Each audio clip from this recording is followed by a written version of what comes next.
चाहिँ के गरेको? तिम्रो दोकानमा लाखको माल छ, चलेको छैन होइन? एडभर्टाइज गरिदिउँ भनेको। कसरी भन्नु त? गाडीमा रङ लगाउनु जाउँ भनेको कि एउटा उठाइदिउँ? बिग्रियो नि त, के हुँदैन? आम्मामा दसैँ भयो तिमीलाई चाहिँ बित्तु खाइगयो त यो। यो ठिकै हुन्छ होला हेर, तिम्रो एडभर्टाइज पनि हुने हो। हेर है, पेन्टिङ गर्दा लाउँदा पनि हुने। पल्लो पल्लो पल्लो अहिले म यो फाटेकोहरू खोजिदिन्छु।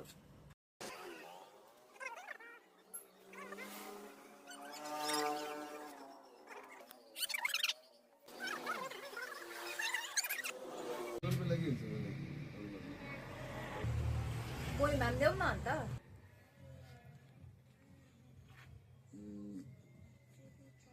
ना पैसा त छैन, यो राख न। लटरी टिकट हो नि, आजको हो नि, लाइभ हो, 1 पनि नबजी छ। राख। ओ क्याप्टन, तिम्रो यो भोटको नेम लिस्ट आएछ है? यो सोधे आउँछ नि, खोइदिउँ त। ए आइडिया आइडिया आइडिया एउटा आइडिया आयो। के आइडिया आयो फेरि तिमीलाई? त्यही त होला मैले त्यो लुगा दिएको रङ लगाउने। डरलाग्दो आयो नि, मिलिनियर बिलिनियर। यस्तो गाडीको छप्परमा हाते रङ लगाएर मिलिनियर बिलिनियर हुने सोचेको? त्यस्तो होइन हौ, अरिजिनल मिलिनियर बिलिनियर नभए पनि नामको त म हुन सक्छु नि त भन्ने आइडिया हो। कसरी हुनसक्छ भने लु भन् न। तिम्रो पनि भोट कार्डको लिस्ट आएको छ, अब तिमी म नाम चेन्ज गरौँ भनेको। के राख्न आँट्यो तिम्रो नाम? धनराज, धन, मनी। मेरो होइन हौ, तिम्रो नाम चेन्ज गरौँ भनेको त।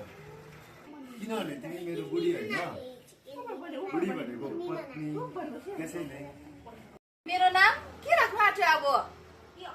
तिम्रो नाम करोड राखिदिउँ भनेको। एटलिस्ट हुनु नसके पनि, साँच्ची नै हुनु नसके पनि नामले मात्रै भए पनि मान्छेले यसो हिँड्दा उड्दा करोडपति जाँदैछ त भन्छ। हुँदैन त्यसो गर्दा? होस् त्यो लट्ठी पाएर करोडपति होला। मेरो नाम त्यो लट्ठी भने कुरा